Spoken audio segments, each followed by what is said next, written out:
Hello guys, आज के इस वीडियो में हम डिस्कस करेंगे वाइटल साइन के कंपोनेंट जो हैं टेम्परेचर के बारे में। टेम्परेचर के बारे में हम कुछ जो है वो लास्ट वीडियो में हमने डिस्कस करी है। आज हम पूरा ब्रीफ स्टडी करेंगे फीवर के बारे में।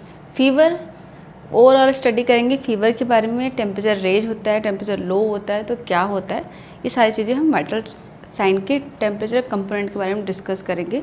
चलिए वीडियो को स्टार्ट करते हैं। बॉडी टेम्परेचर में एबनॉर्मल, अगर बॉडी का टेम्परेचर एबनॉर्मल होता है मतलब लो टेम्परेचर होता है या तो हाई टेम्परेचर होता है, तो उसमें क्या होगा, अगर टेम्परेचर हाई होता है तो ऐसे टर्म को बोलते हैं फीवर बोलते हैं। फीवर को दूसरा नाम होता है पायरेक्सिया। ओके, आगे आप पढ़ेंगे पायरेक्सिया क्या होता है, कैसे करते हैं। और टेम्परेचर अगर लो हो रहा है तो उस टाइम पे क्या होगा, low temperature hypothermia, means temperature body का जो टेम्परेचर है लो हो रहा है, जिसको कहते हैं हाइपोथर्मिया। ओके, ग्रेडिंग देख लेते हैं हाइपोथर्मिया पायरेक्सिया कैसे क्या ग्रेडिंग की जाती है। अगर 95 डिग्री फ़ारेनहाइट से टेम्परेचर अगर बिलो जा रहा है, 95 डिग्री फ़ारेनहाइट से टेम्परेचर बिलो जाता है तो उसको बोलते हैं हाइपोथर्मिया। टेम्परेचर लो जाएगा तो उसको कहेंगे हाइपोथर्मिया। 95 से 98 डिग्री फ़ारेनहाइट के अगर रेंज में रह रहा है तो उसको बोलते हैं सब नॉर्मल टेम्परेचर। ओके, 98 से 98.6 डिग्री फ़ारेनहाइट अगर टेम्परेचर है तो ये नॉर्मल टेम्परेचर है। ठीक है, ये नॉर्मल टेम्परेचर है। 99 टू 100 डिग्री फ़ारेनहाइट है तो ये माइल्ड पायरेक्सिया है। अभी हमने डिस्कस किया था कि फीवर को पायरेक्सिया भी कहते हैं। ओके, 100 डिग्री से 103 डिग्री फ़ारेनहाइट है तो मॉडरेट पायरेक्सिया कहते हैं इसको। 103 से 105 डिग्री फ़ारेनहाइट है तो हाई पायरेक्सिया कहा जाता है, high pyrexia. Okay, 105 degree Fahrenheit है तो इसको हाइपर पायरेक्सिया कहते हैं। This is hyper pyrexia. Okay, hyper high होता है 103 टू 105 डिग्री फ़ारेनहाइट, तो ये हाई हो जाएगा। 105 से एबव है तो ये हाइपर पायरेक्सिया कहलाता है। ओके, नेक्स्ट हम डिस्कस करेंगे स्टेजेस ऑफ फीवर। फीवर के जो है डिफरेंट स्टेजेस से होके आता है, डिफरेंट। ये फर्स्ट है ऑनसेट या फिर invasion of fever. Fever onset या इन्वेजन ऑफ फीवर में क्या होता है, जैसे बॉडी का टेम्परेचर रेज होना स्टार्ट हो जाता है, जैसे बॉडी का टेम्परेचर बढ़ते जाता है उसको बोलते हैं onset of invasion of temperature, means increase body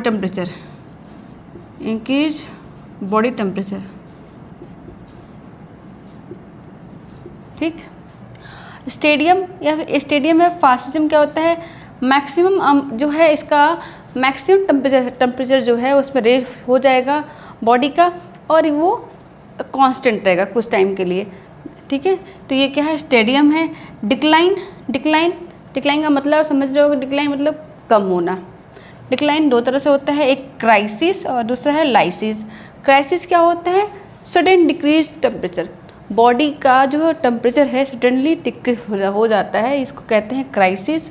lysis क्या होता है, जिगजैग मैनर में, अगर जिगजैग मैनर में बॉडी का टेम्परेचर बिलो होता है, कम होता है तो ये क्या है, लाइसिस का बॉडी का टेम्परेचर डाउन होगा फिर अप होगा, डाउन होगा अप होगा, ये क्या है, जिगजैग मैनर।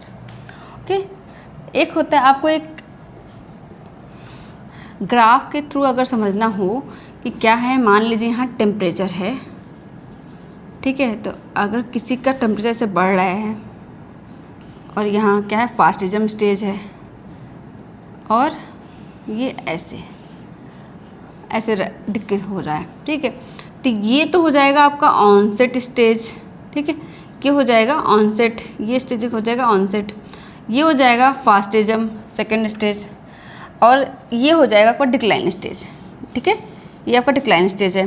डिक्लाइन दो तरह से है, आपका क्या है, क्राइसिस में सडनली डिक्रीज हो जा रहा है तो क्या है, क्राइसिस है। अगर ये ही आपका यूँ इस तरह से डिक्रीज होता है तो क्या है, लाइसिस है। Okay, hope you understand. Next है, क्राइसिस के दो टाइप्स होते हैं, ट्रू क्राइसिस और फॉल्स क्राइसिस। ट्रू क्राइसिस क्या होता है, ट्रू क्राइसिस ऐसा है कि बॉडी का टेम्परेचर डिक्रीज होगा विथ पेशेंट की कंडीशन में इम्प्रूवमेंट होगा। बॉडी का टेम्परेचर जैसे जैसे कम होता जाएगा, जो पेशेंट का कंडीशन है वो इम्प्रूव होगा। ये क्या है? True crisis. आप ट्रू से याद कर सकते हो कि पेशेंट की कंडीशन क्या होगी? इम्प्रूव होगी। ये है ट्रू क्राइसिस। एक बार क्वेश्चन भी आया हुआ है कि ट्रू क्राइसिस क्या होता है। ठीक है, नेक्स्ट है फॉल्स क्राइसिस। फॉल्स क्राइसिस क्या है? इसमें बॉडी टेम्परेचर सडनली डाउन तो होगा, लेकिन पेशेंट की जो है कंडीशन है वो इम्प्रूव नहीं होगी। No improvement in patient condition. Patient की कंडीशन में इम्प्रूवमेंट नहीं होगी। ये क्या है? False crisis. Hope you understand stages of fever. Next discuss करेंगे टाइप्स ऑफ फीवर के बारे में। टाइप्स ऑफ फीवर मेनली हम 4 तरह के फीवर्स पढ़ते हैं। ठीक है, तो फर्स्ट है इंटरमिटेंट फीवर। इंटरमिटेंट फीवर क्या है? Temperature range from normal to high level at normal interval. एक डेफिनेट इंटरवल के बीच में टेम्परेचर रेंज होगा, डाउन होगा, टेम्परेचर रेंज होगा, डाउन होगा, जिसमें क्या है आपका नॉर्मल इंटरवल के बीच में टेम्परेचर रेंज भी होगा और डाउन भी होगा। ये क्या है? Intermittent fever. Intermittent fever pneumonia, Crohn's disease और भी अदर बहुत सारे एग्जांपल्स हैं जिसमें इंटरमिटेंट फीवर आपको देखने को मिलता है। ठीक है, नेक्स्ट है रेमिटेंट फीवर। रेमिटेंट फीवर क्या है? Fluctuation of temperature more than 2 degree centigrade but not comes normal in a day. जो टेम्परेचर है, बॉडी का टेम्परेचर है, 2 डिग्री से ज़्यादा फ्लक्चुएट करेगा, लेकिन पूरे दिन में वो नॉर्मल बॉडी टेम्परेचर पे नहीं आएगा। ठीक है, तो इसका है कि पूरे टाइम इसका टेम्परेचर जो है 2 डिग्री सेंटीग्रेड अबव ही रहता है। रिलैप्सिंग फीवर क्या है? रिलैप्सिंग नाम से ही है कि रिकरेंट, रीअकर, बार बार आएगा, तो ये क्या है? Relapsing fever. रिलैप्सिंग फीवर आपको मलेरिया में दिखता है। जैसे मलेरिया में क्या है कि हर शाम को, हर सुबह में इस तरह के फीवर उसको पेशेंट को मिलते हैं, तो क्या? Relapsing fever. एक डिफरेंट फीवर आता रहता है पर्सन में काफ़ी लंबे टाइम तक, तो क्या? रिलैप्सिंग फीवर बार बार आता रहता है, ये रिलैप्सिंग फीवर। नेक्स्ट है कांस्टेंट फीवर। कांस्टेंट फीवर क्या है? Temperature fluctuates minimally but always remains above normal. Temperature का जो फ्लक्चुएशन है बहुत कम, माइन्यूट रहेगा, ना के बराबर रहेगा, बट जो टेम्परेचर है हमेशा नॉर्मल टेम्परेचर से एबव ही रहेगा, मतलब इन सब में रहेगा, एबव ही रहेगा। ओके, ये क्या है? Constant fever. नेक्स्ट डिस्कस करते हैं कॉजेस ऑफ फीवर। फीवर का आना क्यों हुआ? फीवर क्यों आ रहा है बॉडी में? डिफरेंट बहुत सारे कॉजेस हैं फीवर के आने के। फीवर के आने के बहुत सारे कॉजेस में हम पढ़ते हैं एक्सरसाइज। अगर कोई पर्सन है जो एक्सेसिव एक्सरसाइज करता है, बहुत ज़्यादा वर्कलोड करता है, ऐसे पर्सन में भी बॉडी की मैकेनिज्म एक्टिव हो जाती है, उसमें टेम्परेचर रेज हो जाता है। ठीक है, नेक्स्ट है neurogenic factor. Neurogenic factor like injury in hypothalamus. जैसा कि मैंने लास्ट वाइटल साइन की वीडियो में मैंने डिस्कस किया था कि हाइपोथैलेमस में अगर इंजुरी हो जाती है तो ऐसे पर्सन में भी फीवर या फिर हाइपोथर्मिया की कंडीशन रहती है। अगर आपने वो वीडियो नहीं देखा है प्लीज़ जाके देखिएगा, आपको काफ़ी हेल्प करेगा इसको समझने के लिए। ठीक है, neurogenic factor like injury in hypothalamus. अगर हाइपोथैलेमस में इंजुरी हुई है तो पेशेंट में हाइपोथर्मिया के रिस्क रहती है। ओके, डिपेंड करता है कि हाइपोथैलेमस के एंटीरियर पार्ट में इंजुरी हुई है या पोस्टीरियर पार्ट में इंजुरी हुई है, उसके अकॉर्डिंग हाइपोथर्मिया कॉज करता है। Side effect of therapeutic drugs. कुछ ऐसे ड्रग्स हैं जिसकी वजह से बॉडी की मैकेनिज्म एक्टिव होती है और टेम्परेचर रेज हो जाता है।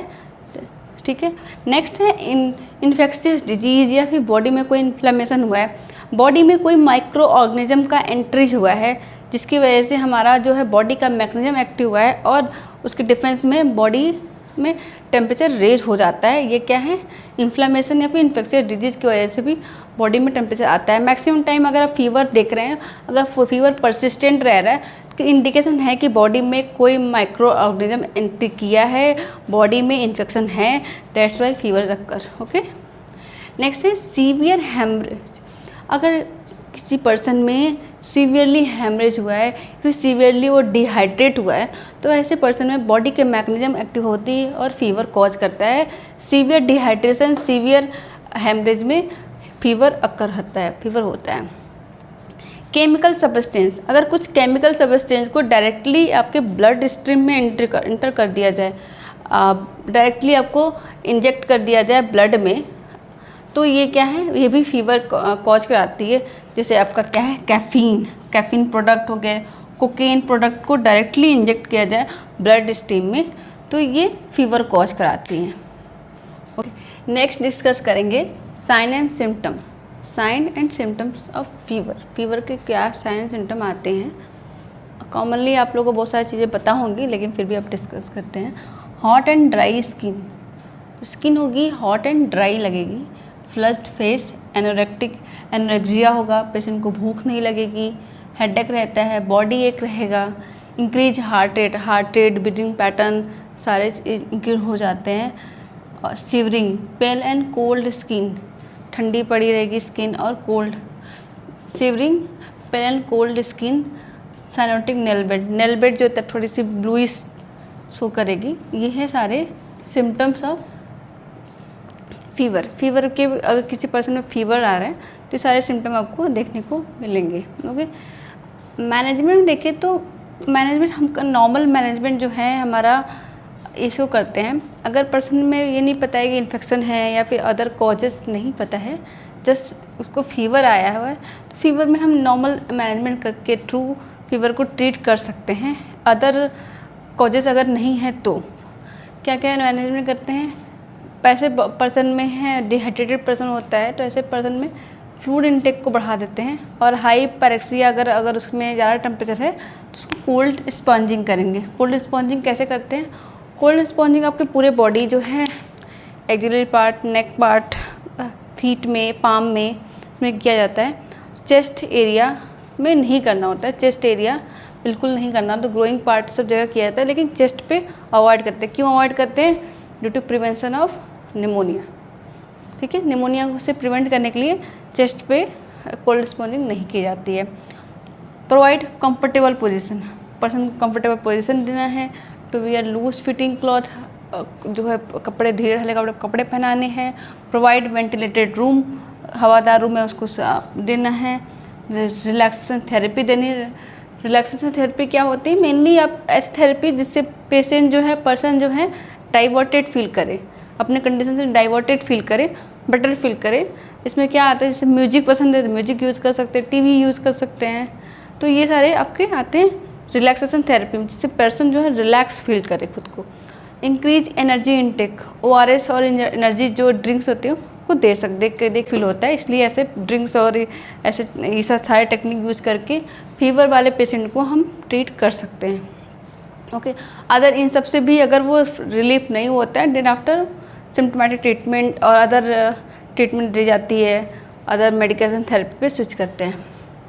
ओके, नेक्स्ट हम हाइपोथर्मिया भी माइल्ड मॉडरेट सीवियर, जैसे हमने पैरेक्सिया पढ़ा, माइल्ड मॉडरेट सीवियर पैरेक्सिया था, वैसे ही हाइपोथर्मिया भी आपका माइल्ड मॉडरेट सीवियर हाइपोथर्मिया में आता है। तो हाइपोथर्मिया क्या है? टेम्परेचर जो है बिलो 95 से अगर आता है तो वो हाइपोथर्मिया कहलाता है। Mild hypothermia 90 to 94 degree Fahrenheit अगर टेम्परेचर रहती है, 90 to 94 डिग्री फ़ारेनहाइट टेम्परेचर अगर रहती है तो वो है माइल्ड हाइपोथर्मिया। मॉडरेट हाइपोथर्मिया क्या है? Moderate hypothermia 86 to 90 degree Fahrenheit अगर है, 86 to 90 डिग्री फ़ारेनहाइट टेम्परेचर रह रहा है तो ये क्या है? मॉडरेट हाइपोथर्मिया है। सीवियर हाइपोथर्मिया, सीवियर 86 से कम अगर टेम्परेचर अगर बॉडी का है तो क्या सीवियर हाइपोथर्मिया पेशेंट है, ऐसे पेशेंट सीवियर हाइपोथर्मिक है। ठीक है, ये आपका हो गया टेम्परेचर के बारे में। और नेक्स्ट क्लास में अदर कंपोनेंट के बारे में डिस्कस करेंगे, जो वाइटल साइंस के अदर कंपोनेंट्स हैं, pulse, respiration, SpO2, okay, pain, सब के बारे में डिस्कस करेंगे। Hope you understand all this thing. Okay, thanks for watching.